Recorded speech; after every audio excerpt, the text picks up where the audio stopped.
For Joe Biden, the journey from Scranton has been long and storied. His recent decision not to seek re-election marks a pivotal moment, signaling the conclusion of one of the longest and most impactful political careers in American history.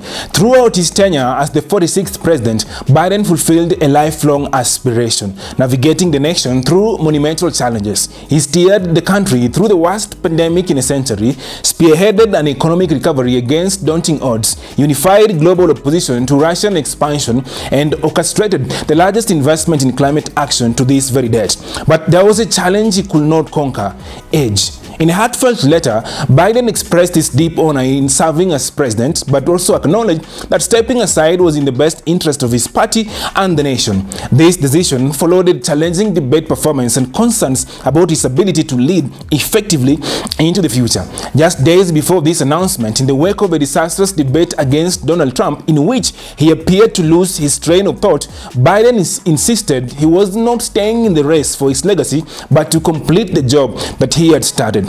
But in the end, there were voices that he could not ignore. Among them, his old ally Nancy Pelosi focused on protecting his legacy. She argued that continuing the campaign risked making his last chapter in politics, leading the Democrats into disaster in November. With questions about his mental acuity persisting, he will cost Democrats not only the White House, but also control of the Senate and its hopes of regaining the House. When Joe Biden was first elected to the Senate at the age of 30, and skeptics asked about his age, he had one standard response: "Watch me." He will say. That was the same rejoinder he will use half a century later when skeptics asked about his age in an entirely different context. Few figures in American history have filled as many political roles as he has. From one of the youngest senators ever when he was elected in 1972 to the nation's oldest president at 81 years. Early on, he was a Democratic centrist on abortion, civil rights, and crime.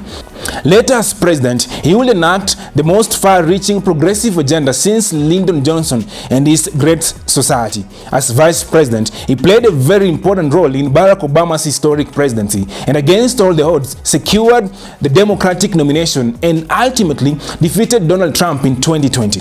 In office, despite slender Democratic majorities in Congress, he pursued a strikingly ambitious agenda. He led the country through the bulk of its greatest domestic crisis, COVID-19, since the Great Depression, and its greatest health crisis since the Spanish flu. America also during this time recorded high stock markets and recorded low unemployment rate.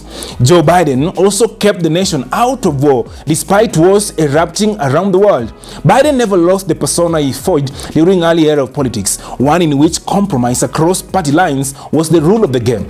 From start to finish, he was Joe from Scranton, often referring to his roots, mentioning his father even at the NATO news conference earlier this month. Never far from the surface were his personal problems as well, from the deaths of his wife and young daughter in a car accident in 1972 to the demise of his son in 2015 of brain tumor thought to be linked with his service in the Iraq War. His surviving son Hunter, who later struggled with drug addiction. Biden held the Delaware Senate through 6 more elections, a 36-year tenure that would see him chair the Judiciary Committee and then Foreign Relations Committee until he moved into the vice president's residence in 2009. But he had defeats too.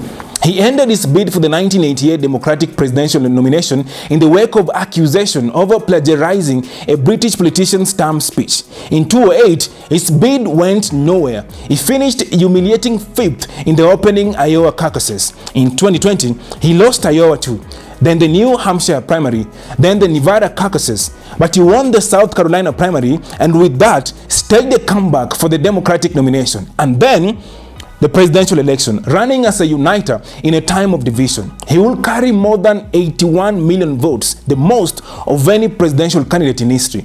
The lessons Biden took from that victory and from a lifetime of taking a hit and getting back up made it very difficult for him to step back. And as the White House press secretary Karine Jean-Pierre will say, he has seen this over and over again. People count him out. People say he's not going to win. He proves them wrong over and over again. This time though, he decided that it was time to go, that he had reached the end of the road. This is 195 by Koyo, pledging allegiance to the story.